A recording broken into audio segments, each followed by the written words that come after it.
ऐसे कई लोग होते हैं जो कोई भी काम करने से पहले बहुत सोचते हैं और कभी-कभी लाइफ में उनको इसकी वजह से बहुत ठोकर लगती है। जो लोग हमेशा ज़्यादा सोचते हैं वो कोई भी डिसीजन नहीं ले पाते हैं, अपनी ही सोच में फंस जाते हैं और कई बार मिली अपॉर्चुनिटी को भी खो देते हैं। इसकी वजह से उनको अपने रिश्तों, करियर और लाइफ में बहुत बार हार का सामना करना पड़ता है। इसलिए ये सीखना बहुत ज़रूरी है कि ओवर थिंकिंग को कैसे रोका जाए और ओवर थिंकिंग की जगह पॉजिटिव थिंकिंग को कैसे अपनाया जाए। एक बार की बात है, जापान के एक गांव में तारो नाम का एक युवक रहता था। तारो एक एम्बिशियस और हार्डवर्किंग आदमी था, लेकिन उसकी एक समस्या थी जिससे वो लगातार परेशान था। वो समस्या थी ओवर थिंकिंग की। वो हर डिसीजन, चाहे वो छोटा हो या बड़ा, ओवर थिंकिंग के कारण नहीं ले पाता था। किसी भी काम को करने में घंटे और यहाँ तक कि दिन बिताता था, जिससे कि वो अक्सर कोई भी डिसीजन नहीं ले पाता था।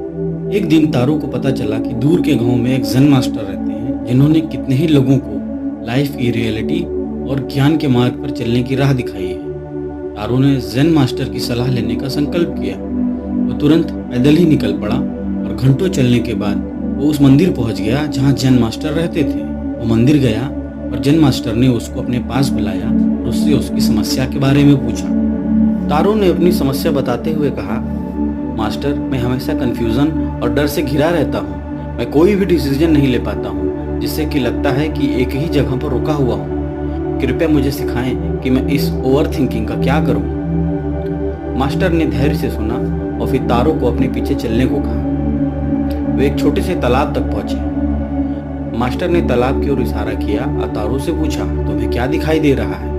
तारो ने बोला, उसे पानी, उसमें तैरती मछलियाँ, पानी के अंदर के पत्थर और चारों ओर पेड़ पौधे दिखाई दे रहे हैं। ज़ेन मास्टर ने फिर एक छोटा सा पत्थर लिया, उसे तालाब में फेंक दिया। उन्होंने तारो से फिर पूछा, तुम्हें क्या दिखाई दे रहा है? तारो ने फिर से तालाब को देखा और पानी में लहरें दिखाई दी। उसने कहा, मैं फेंके गए पत्थर से उठी लहरों को देख रहा हूँ। ज़ेन मास्टर ने तब तारो को खुद तालाब में एक पत्थर फेंकने को कहा। तारो ने एक पत्थर उठाया और उसे तालाब में फेंक दिया, जिससे और लहरें उठी। ज़ेन मास्टर ने उससे पूछा, अब तुम्हें क्या दिखाई दे रहा है? तारो ने उत्तर दिया, मुझे और लहरें दिखाई दे रही हैं और वह पहले वाले लहरों से मिल गई हैं। ज़ेन मास्टर ने तब तारो से कहा, जिस तरह एक पत्थर फेंकने से पानी की सतह पर लहरें उठती हैं, जीवन में आपके द्वारा किया गया हर काम आपके आसपास की दुनिया में लहर पैदा करता है। इनमें से कुछ लहरें बड़ी होंगी, कुछ छोटी, लेकिन वे सभी प्रभाव हैं। लहरों के बारे में चिंता किए बिना अपने काम को करना महत्वपूर्ण है, क्योंकि लहरें खुद का ख्याल रख लेंगी।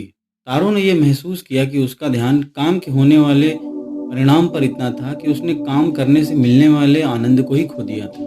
उस दिन से तारो ने ज़ेन ध्यान का अभ्यास किया और उसने पाया कि वो अधिक आसानी और कॉन्फिडेंस के साथ काम करने में सक्षम था। उसने भरोसा करना सीखा कि लहरें खुद को संभाल लेंगी और उसे हर फैसले पर अत्यधिक सोचने की जरूरत नहीं है। तारो ने इस सीख को अपने लाइफ में भी अमल किया और सिर्फ अपने काम पर ध्यान दिया।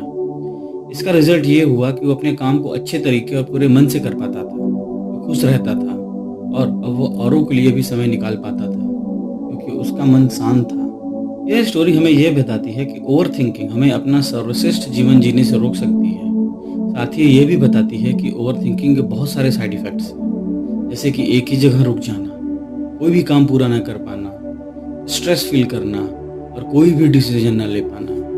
जब आप हर चीज़ के बारे में अधिक सोचते हैं तो आप मेंटली रूप से थक जाते हैं, एक ही जगह रुक जाते हैं। और जैसा कि आप जानते हैं, पानी भी अगर एक जगह रुक जाता है तो खराब हो जाता है। उसी तरह अत्यधिक सोचने से हमारा मन भी एक ही जगह रुक जाता है, जिससे सफल और खुश रहना कठिन हो जाता है। इन समस्याओं से बचने के लिए सिर्फ अपने काम पर ध्यान देना चाहिए, न कि उसके रिजल्ट पर। और दोस्तों, गीता में भी तो यही कहा गया है, कर्मण्येवाधिकारस्ते मा फलेषु कदाचन माँ कर्म फल हेतु भूर्मा ये संघोष तो कर्मिणे। तुम्हें कर्म का ही अधिकार है, उसके फल के बारे में चिंता करने का नहीं। इसलिए तो कर्म के फल की चिंता मत कर, कर्म से विमुख मत हो। दोस्तों, हमने ओवर थिंकिंग से होने वाले नुकसान के बारे में जाना। अब हम जानेंगे इस ओवर थिंकिंग से बचे कैसे। ट्रिगर को पहचानें, अपने ओवर थिंकिंग के कारण की पहचान करें। क्या एक फिक्स टाइम, पर्सन या किसी सब्जेक्ट या सिचुएशन स्पेसिफिक है? एक बार जब आप जान जाते हैं कि आपकी ओवर थिंकिंग को क्या ट्रिगर करता है, तो उससे निपटना आसान हो जाएगा। प्रैक्टिस माइंडफुलनेस, गहरी सांस लेने, ध्यान और प्रयोग जैसे तरीकों से आपको प्रेजेंट मोमेंट पर फोकस रहने और ओवर थिंकिंग को कम करने में मदद कर सकती है। डिस्ट्रैक्ट योरसेल्फ, खुद को ऐसी एक्टिविटीज़ में बिजी कर दें जो आपको ज़्यादा सोचने से डिस्ट्रैक्ट करती है, जैसे कि एक्सरसाइज, हॉबी, फ्रेंड्स या फैमिली के साथ समय बिताना। चैलेंज योर थॉट्स, अपनी निगेटिव थिंकिंग को चुनौती दें और उन्हें पॉजिटिव थॉट्स के साथ बदलें। फॉर एग्जाम्पल, यदि आप किसी आने वाली मीटिंग के बारे में स्ट्रेस्ड हैं तो आप अपने आप को पहले की सक्सेस की याद दिलाएं और मीटिंग के पॉजिटिव आउटकम पर फोकस करें। सेट बाउंड्रीज, ज़्यादा सोचने से बचने के लिए अपने और दूसरों के साथ बाउंड्रीज सेट करें। फॉर एग्जाम्पल, सोशल मीडिया पर आपके द्वारा वेस्ट किए जाने वाले समय को रिस्ट्रिक्ट करें और बातचीत के कुछ ऐसे विषयों से बचें जो आपके ओवर थिंकिंग को ट्रिगर करते हैं। ओवर थिंकिंग से हमें व्यर्थ की चिंता होगी और कहा भी गया है दोस्तों, चिंता चिता के समान होती है। याद रखें, ज़्यादा सोचने पर काबू पाने में समय और अभ्यास लगता है।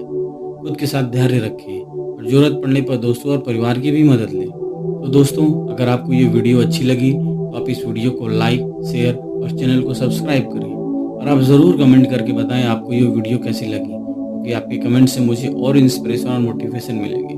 थैंक यू दोस्तों।